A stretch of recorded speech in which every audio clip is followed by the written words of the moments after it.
Ever wondered why your neighbor, the newspaper, and even your barista are whispering about a potential interest rate cut this June?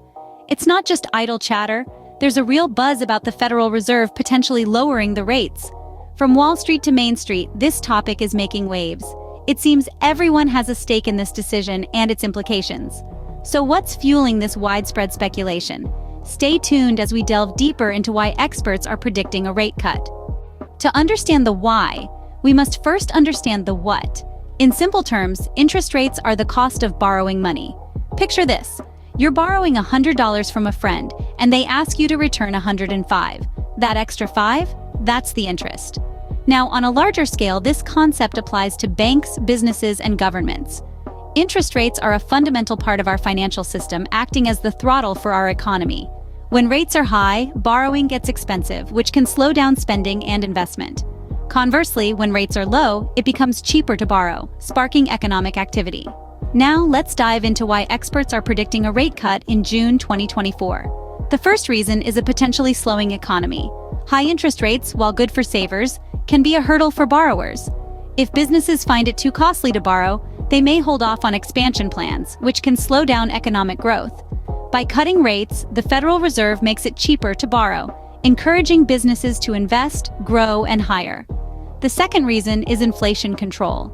Inflation is the rate at which the general level of prices for goods and services is rising.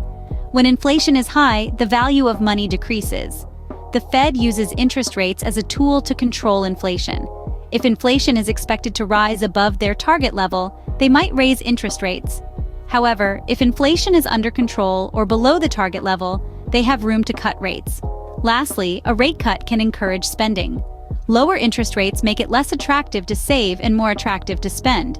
This can lead to increased consumer spending, which is a significant driver of economic growth. So, in essence, the potential rate cut is a strategic move to stimulate the economy. It's a balancing act, a calculated decision made with the aim of keeping the economy healthy and growing. And now, as we move into the summer of 2024, it looks like the scales might be tipping towards a rate cut. Now that you know the why, you might be wondering, what does this mean for me? Well, an interest rate cut could mean a whole lot. For starters, it could mean less interest on your loans. That's right, less to pay back on your mortgage, car loan, or student debt. This might also mean more spending power in your pocket. You see, when money is cheap, consumers tend to spend more. So the next time you hear whispers about the interest rate cut, you'll know exactly what's brewing. Intrigued by the world of finance and its impact on your daily life? Staying informed is key. Be a part of our community. Don't forget to hit the like button and subscribe to Express Financial Insights for your daily dose of financial news. Stay savvy, stay informed.